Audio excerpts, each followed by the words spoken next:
नमस्कार दोस्तों, मैं दीपा ढींगरा अपने चैनल में आपका स्वागत करती हूँ। तो आज आइए हम डिस्कस करते हैं calculation of mean by step division method. देखते हैं सबसे पहले इंडिविजुअल सीरीज में कैसे कैलकुलेट किया जाता है। X bar is equals to a plus sigma d dash upon n multiplied by c. जैसे कि आपको पता है कि ए हमारा एज्यूम्ड मीन ही होता है, डी डैश होता है हमारा डी अपॉन सी, डी होता है आपका डेविएशन जो कि आप पिछली सीरीज में पढ़ चुके हैं। डेविएशन कैलकुलेट करने के लिए x माइनस ए किया जाता है। c होता है हमारा कॉमन फैक्टर जो कि हमेशा x में से लिया जाता है। आइए देखते हैं इसका क्वेश्चन। आपको मार्क्स गिवन है, मार्क्स के बाद आपको सेकंड कॉलम बनाना है आपका d का, d निकलता है आपका x माइनस ए करने पर। तीसरा कॉलम आता है आपका d डैश का। तो आपने मार्क्स लिख लिए, मार्क्स के बाद आप किसी भी वैल्यू को a एज्यूम कर लेंगे, माइनस करके d की वैल्यू कैलकुलेट करेंगे। After that d dash calculate करेंगे। डी डैश को आप निकालने के लिए डी अपॉन सी, यानी कि जो डी की वैल्यू आएगी उसको आप कॉमन फैक्टर से डिवाइड करेंगे। कॉमन फैक्टर याद रखिएगा कि एक्स में से लिया जाएगा, यानी कि जैसे 85, 60, 50, 75 और 45 ये सारी की सारी जो वैल्यू है वो 5 से डिविजिबल है, तो यानी कि 5 इसमें कॉमन फैक्टर हो जाएगा। सिंपली उसको आप कैलकुलेट करेंगे। उसके बाद आपको क्या करना है, फॉर्मूले में वैल्यू को पुट करना है। आप जब आप सॉल्व करेंगे तो आपको याद रखना है a plus sigma d dash upon n into में c, यानी कि इस वाले पोर्शन को आप सबसे पहले सॉल्व करेंगे और a में ऐड करेंगे। ये आपका कैलकुलेट करके आ जाएगा फाइनल आंसर। आइए नेक्स्ट देखते हैं डिस्क्रीट सीरीज में हम स्टेप डेविएशन मेथड से कैसे कैलकुलेट करते हैं मीन। सबसे पहले इसका फॉर्मूला देखेंगे। x bar is equals to a plus sigma f d dash upon sigma f multiplied by c। A वही एज्यूम मीन होता है, डी आपका डेविएशन हो गया, डेविएशन निकलता है आपका x माइनस ए से, और डी डैश डी अपॉन सी को करने पर निकलता है। c कॉमन फैक्टर होता है जो कि x में से लिया जाता है सेम, और f आपका फ्रीक्वेंसी जो कि क्वेश्चन के अंदर गिवन होती है। तो आइए देखते हैं इसका क्वेश्चन। आपको मार्क्स दिए हैं इस तरीके से, आपको स्टूडेंट्स दिए हैं, नंबर ऑफ स्टूडेंट्स। तीसरा कॉलम आप बनाएंगे डी निकालने के लिए x माइनस ए। फिर चौथा कॉलम बनाएंगे आप डी डैश निकालने का, दैट इज डी अपॉन सी। और फिफ्थ कॉलम बनाएंगे आप एफ डी डैश का।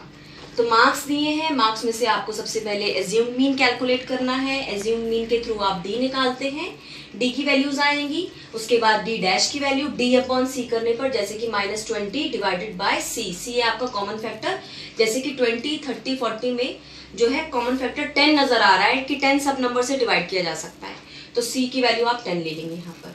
d डैश निकालने के बाद आपका फिफ्थ कॉलम बनता है एफ डी डैश का। फ्रीक्वेंसी की वैल्यूज को d डैश के साथ मल्टीप्लाई करते जाएंगे। 8 into -2 -16, 12 into -1 -12 and so on. तो इस तरीके से आपने सारी कैलकुलेशंस कर ली। कैलकुलेशंस करने के बाद आप फॉर्मूले में पुट करते हैं और सॉल्व करेंगे, that is your final answer. फिर हम देखते हैं third series, that is continuous series को हम कैसे कैलकुलेट करते हैं by using step deviation method से। तो आइए नेक्स्ट देखते हैं कॉन्टिन्यूअस सीरीज में कैसे कैलकुलेट किया जाता है मीन। फॉर्मूला देखेंगे सेम रहेगा जो डिस्क्रीट सीरीज में था। X bar is equals to a plus sigma f d dash upon sigma f into में c। a assume mean, d dash d upon c, deviation x minus a, common factor जो कि हम x में से लिया करते थे।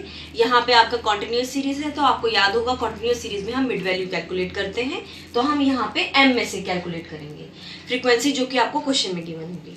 तो आइए देखते हैं क्वेश्चन। मार्क्स जो कि हमें CI की फॉर्म में गिवन है, 0 to 5, 5 to 10, 10 to 15 and so on.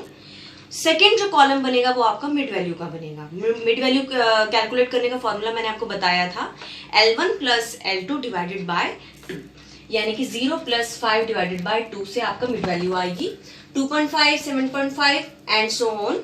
फिर आता है आपका थर्ड कॉलम फ्रीक्वेंसी का, स्टूडेंट्स जो कि आपको दिए हुए हैं यहाँ पे 2, 8, 6 एक्सेट्रा।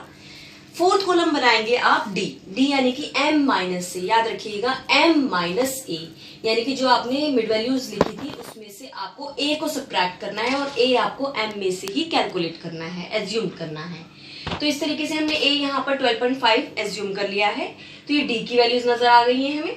उसके बाद d डैश यानी कि नेक्स्ट कॉलम, d डैश के लिए वही same formula d upon c।